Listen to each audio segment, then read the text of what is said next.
Hello दोस्तों, स्वागत है आप सभी का एक और नई वीडियो में।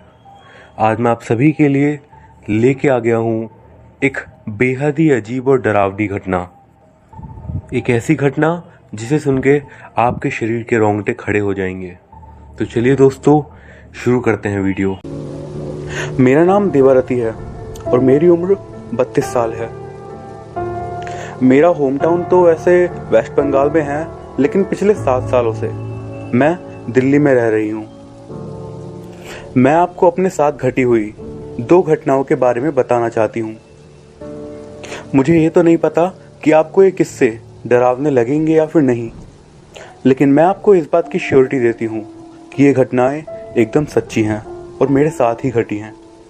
पहली घटना उस वक्त की है जब मैं 7th स्टैंडर्ड में पढ़ती थी।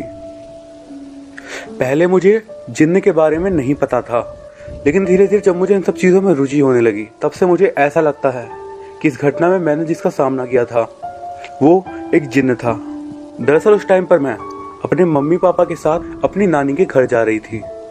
हम लोग उस टाइम पर हावड़ा स्टेशन पर थे। तो दरअसल हुआ यूँ कि जिस टाइम से हम स्टेशन में एंटर किए थे, उसी टाइम से एक तकरीबन 17-18 साल का लड़का मुझे फॉलो कर रहा था। कई बार जब मैंने उसकी तरफ देखा तो वो लगातार मुझे ही घूरे जा रहा था। मैं आपको यहाँ पर एक बात बताना चाहूँगी। मेरी मम्मी इन सब मामलों में बहुत ही ज़्यादा गुस्सा करती हैं और किसी भी लड़के को जब वो मेरी तरफ देखता है तो तुरंत ही डांट देती थी, चाहे मैं उसकी तरफ देख रही हूँ या फिर नहीं। लेकिन उस दिन मेरी मम्मी ने उस तरफ मुँह कर भी लिया और ये भी देख लिया कि वो लड़का शायद मेरे को देख रहा था, लेकिन तब भी उन्होंने कोई रिएक्ट नहीं किया। इस बात पर मुझे बहुत ही ज्यादा हैरानी हुई, लेकिन मैंने भी फिर इसे इग्नोर कर दिया और हम लोग स्टेशन पर ट्रेन के आने का वेट करने लगे। उस टाइम पर मुझे बेशक ज्यादा समझ नहीं थी, लेकिन इतना तो मैं समझती हूँ कि उस लड़के के साथ स्टेशन पर किसी ना किसी को तो होना ही चाहिए था। लेकिन नहीं, मैं जहां जहां जा रही थी वो लड़का मेरे पीछे पीछे वहीं पर आए जा रहा था और कंटिन्यू मुझे फॉलो करे जा रहा था, और जबकि मैं उस टाइम पर अपने मम्मी पापा के साथ थी। थोड़ी देर तक ऐसा ही चलता रहा और मैं उससे परेशान होकर अपने पापा से कहने ही वाली थी कि वो लड़का अचानक से मेरी आंखों से ओझल हो गया। मतलब वो कुछ देर पहले मेरे पीछे ही खड़ा था और मैंने बस 1 मिनट के लिए आगे देखकर जैसे ही पीछे देखा तब वो वहां पर नहीं था। मुझे लगा कि शायद वो डर के भाग गया होगा और मैंने फिर भी इस बात को थोड़ा इग्नोर सा ही कर दिया। लेकिन उसके बाद जब हम ट्रेन के कंपार्टमेंट में आकर बैठ गए और जब ट्रेन स्टेशन से चलने लगी तो एक बेहद ही अजीब घटना घटी। दरअसल स्टेशन से ज्यादा दूरी पर नहीं, कुछ ही आगे जाने पर हमारे राइट साइड के रेलवे ट्रैक पर एक पुरानी सी ट्रेन खड़ी थी। उस ट्रेन को देखकर इतना तो मैं साफ बता सकती हूँ कि वो वहां पर काफी ज्यादा टाइम से खड़ी हुई थी, क्योंकि उस लाइन पे भी शायद कोई ट्रेन नहीं चल रही थी। तो हुआ यूं कि जब हमारी ट्रेन उस ट्रेन के साइड में से गुजर रही थी तो अचानक से ट्रेन उस ट्रेन के साइड में से निकलते हुए रुक गई। शायद आगे सिग्नल का कोई चक्कर होगा। लेकिन हैरानी मुझे उस वक्त हुई जब मैंने खिड़की से उस पुरानी सी ट्रेन की तरफ देखा। मैंने देखा उस पुरानी सी ट्रेन के अंदर खिड़की की साइड में वही लड़का बैठा हुआ था और वो कंटिन्यू मुझे ही घूरे जा रहा था, मेरे देखने से और शायद मेरे उसे देखने से पहले से ही। मैं पहले तो बहुत ही ज्यादा एकदम शॉक्ड हो गई, लेकिन फिर मैं खिड़की से ही थोड़ा आगे पीछे की साइड देखने लगी तो मेरी आंखें एकदम हैरान रह गई। मैंने देखा उस ट्रेन के सारे दरवाजे बिल्कुल बंद थे और उस ट्रेन की हालत देखकर यह पता चल रहा था कि वो ट्रेन काफी टाइम से उसी जगह पर खड़ी हुई थी।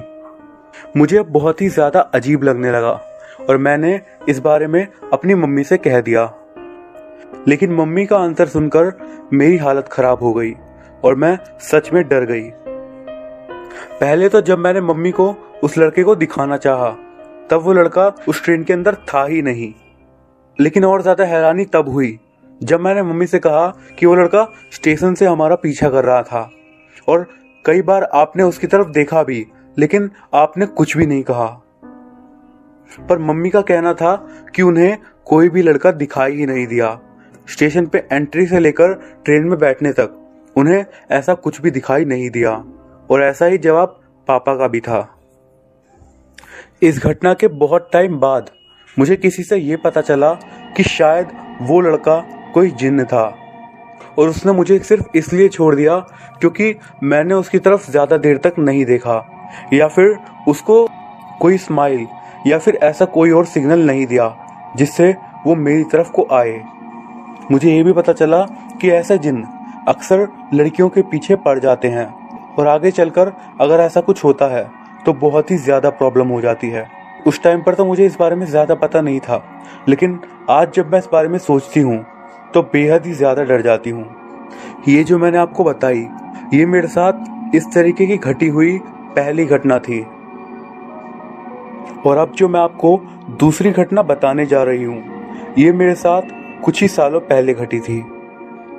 घटना बताने से पहले मैं आपको ये बताना चाहूँगी, जिनसे मैंने बात करी थी, उनसे बात करके मुझे ये पता चला कि मेरी राशि बहुत ही कमज़ोर है, और इसी वजह से मेरे साथ ऐसी असामान्य घटनाएं होती रहती हैं। इन्हीं सब वजहों से दिल्ली आने से पहले मैंने एक बाबा को दिखाकर एक यंत्रम पहना है, जो कि मेरे शरीर को इन सब शक्तियों से प्रोटेक्ट करता है।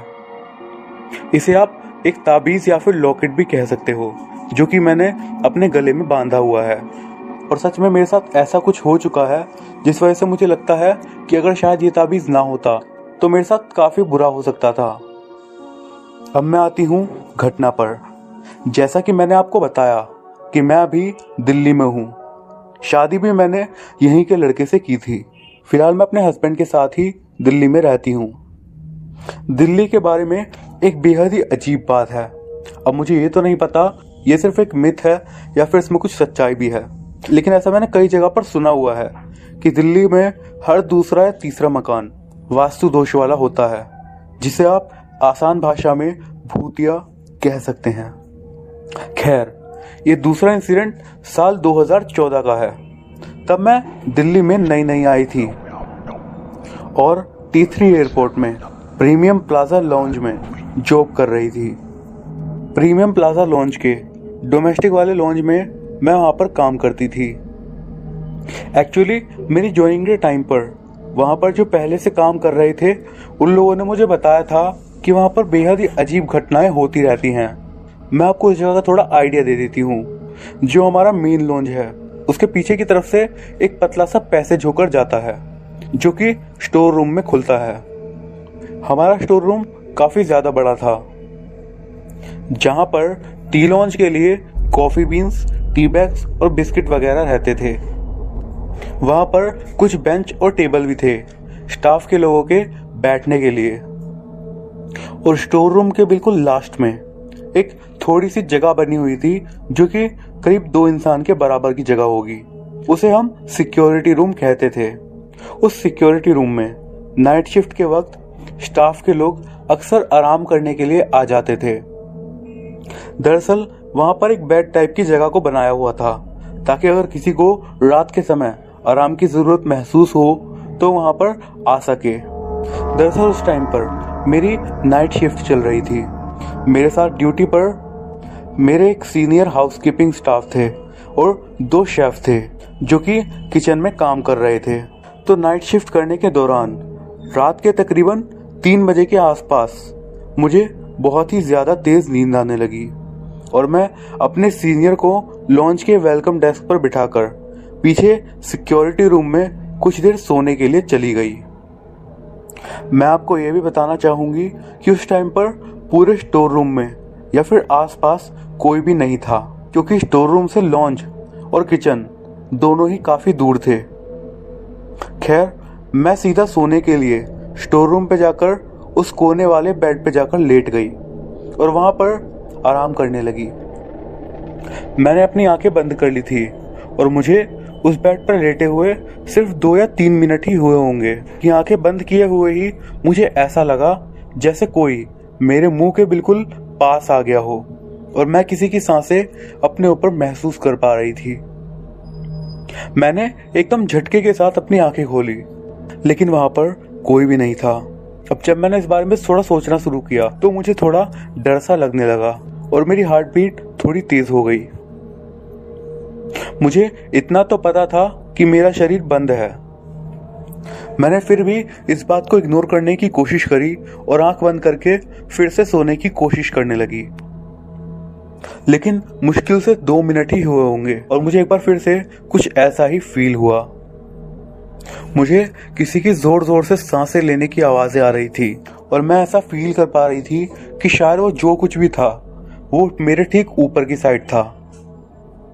सच में उस टाइम पर मैं बहुत ही ज्यादा डर गई थी, लेकिन मुझे इतना पता था कि मेरा शरीर बंधा हुआ है और वो जो भी शक्ति है वो मुझे नुकसान नहीं पहुंचा सकती। बड़ी मुश्किल से अपने अंदर की हिम्मत जुटाकर मैं उस सिक्योरिटी रूम से उठकर सीधा स्टोर रूम की टेबल पर जाकर बैठ गई। मुझे डर तो लग ही रहा था, लेकिन मुझे सच में नींद बहुत ज्यादा जोर से आ रही थी। इसीलिए मैं वहां पर टेबल को एक साथ करके उन्हीं के ऊपर लेट गई। वहां पर लेटे लेटे तकरीबन 15-20 मिनट मुझे हो गए थे और उस रात में जो 2 शेफ वहां पर काम कर रहे थे उनमें से एक शेफ आए। उनको अब रेस्ट करना था। उस टाइम तक 3:40 हो गए थे।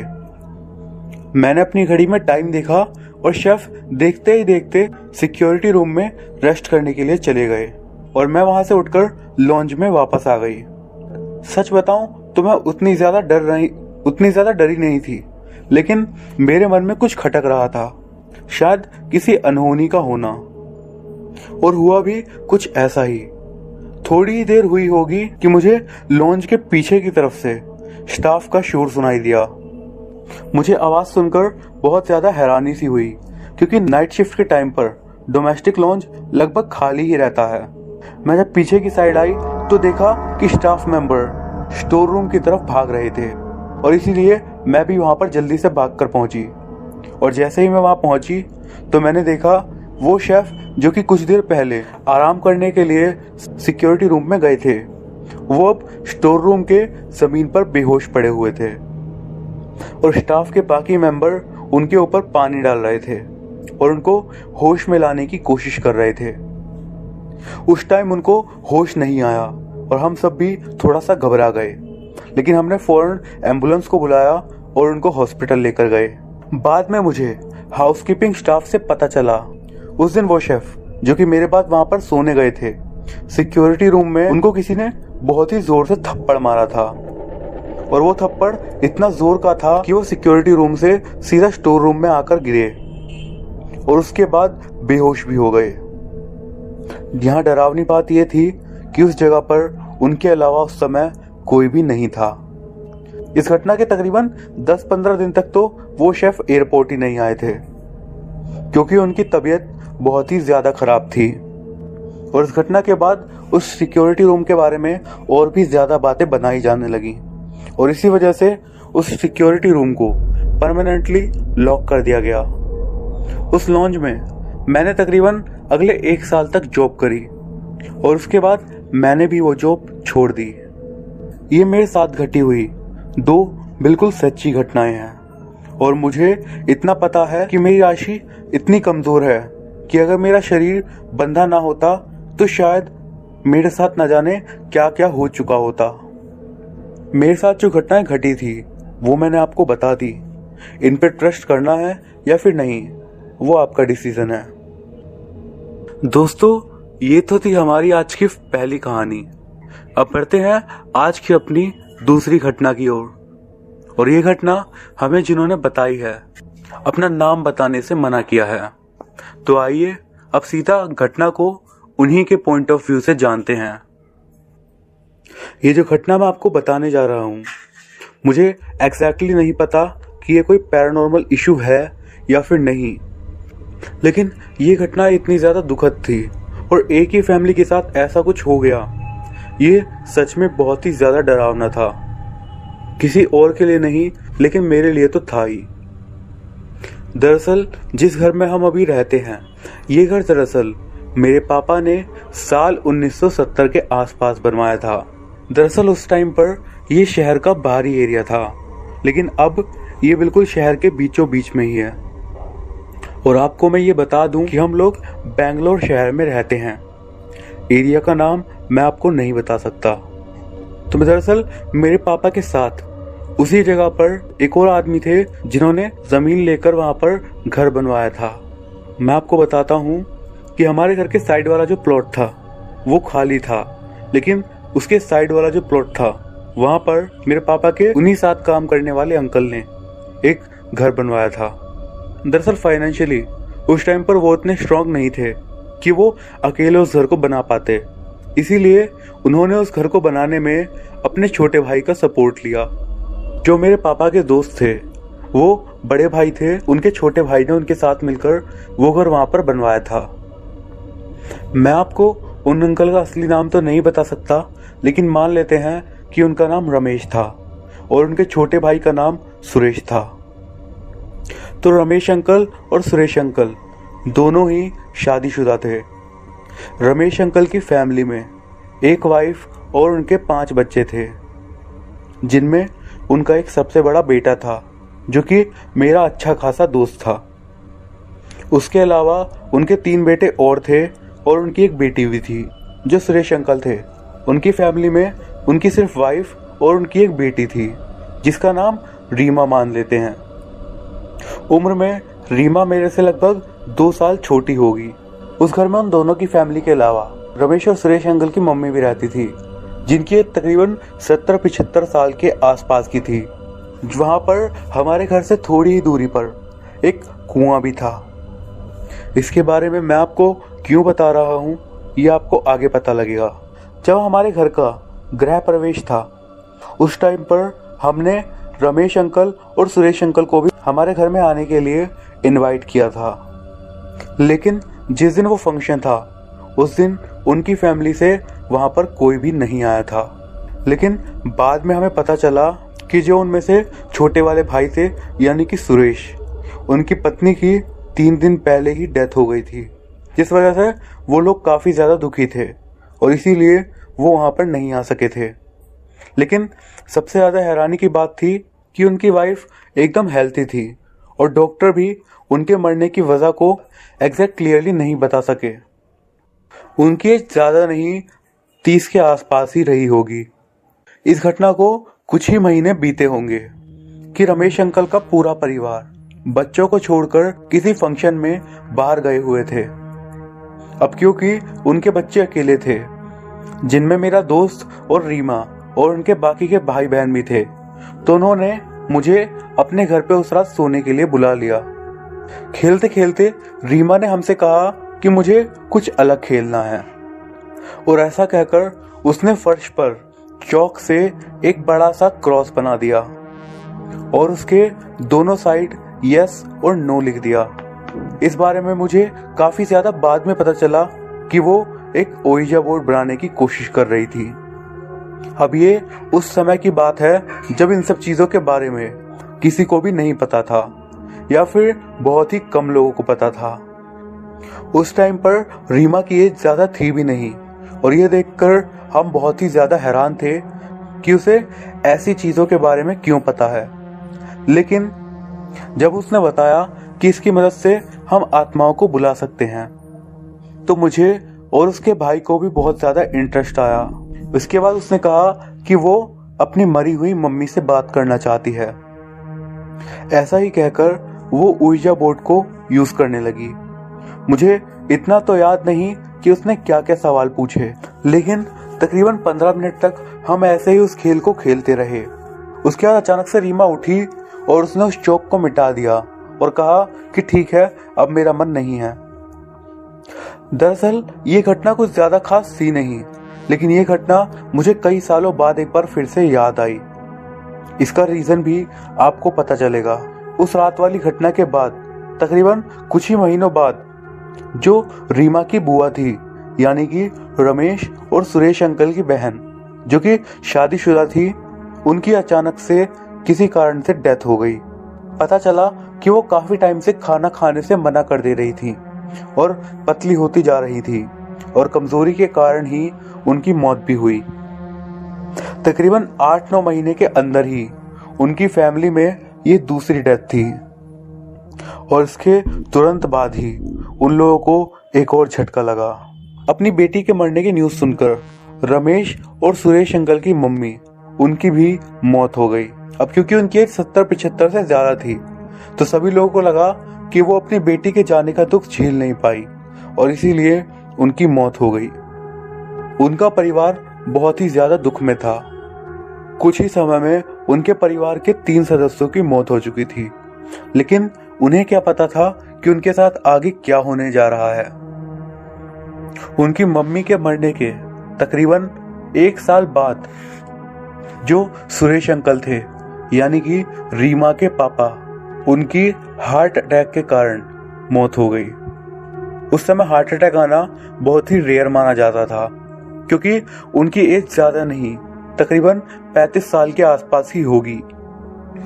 उनके मरने के बाद रीमा अनाथ हो चुकी थी, लेकिन उसके बड़े पापा यानी कि रमेश एक बहुत ही अच्छे इंसान थे। उन्हें शक था कि रीमा के साथ बाद में कोई अन्याय ना हो जाए, इसीलिए उन्होंने उसी टाइम पर उस पूरे घर को रीमा के नाम लिखवा दिया।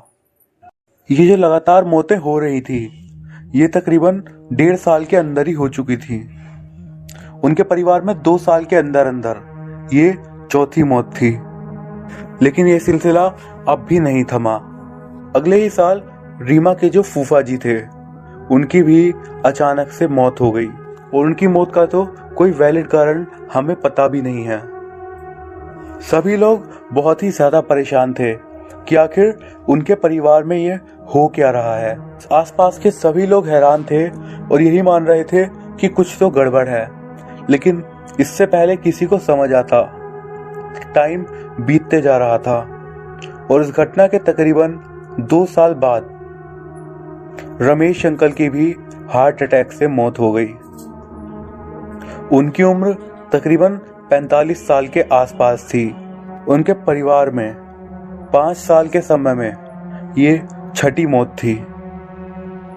एक तरीके से देखा जाए तो रमेश अंकल का जो बड़ा बेटा था, जो कि मेरा दोस्त था, वो और उसके सारे भाई बहन लगभग अनाथ हो गए थे।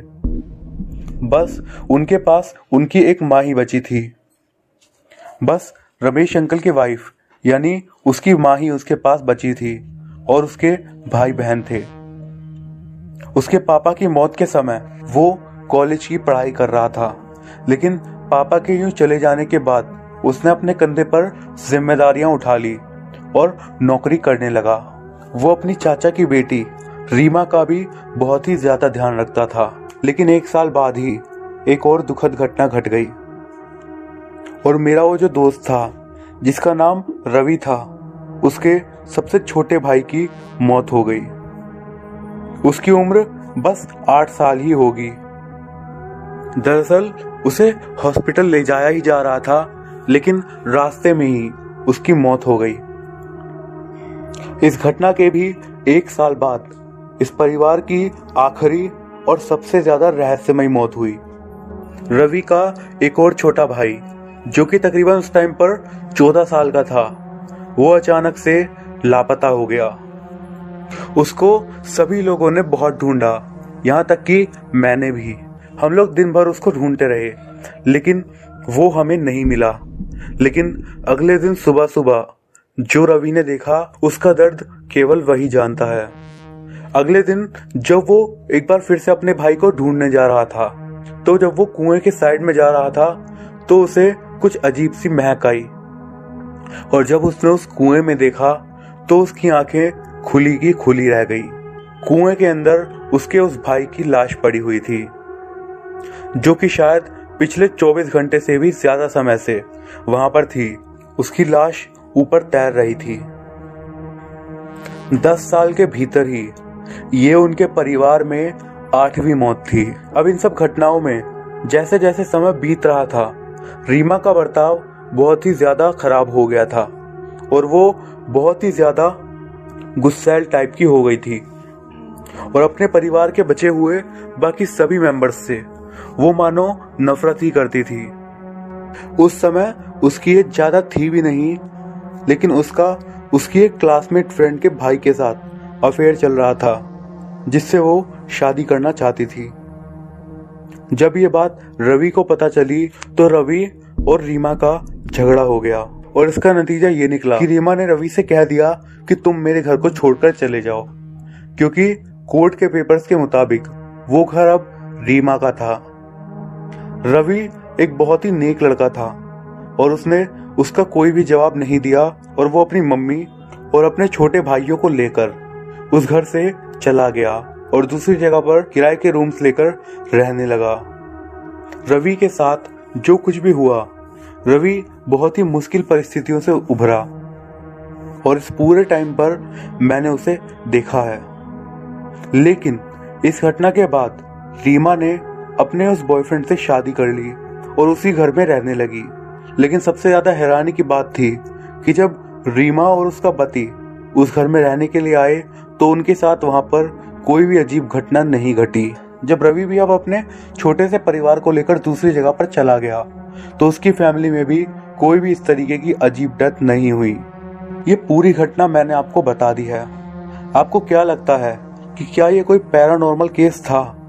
क्योंकि जिस तरीके से उस परिवार में मौतें हो रही थी वो बहुत ही ज्यादा अजीब था।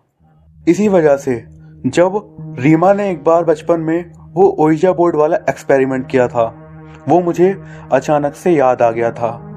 क्या हो सकता है कि उसका और उस घटना का कोई रिलेशन हो? मैं जानना चाहूंगा कि आपका इस पूरी घटना पर क्या पॉइंट ऑफ व्यू है। आप मुझे कमेंट्स में इसके बारे में बता सकते हो।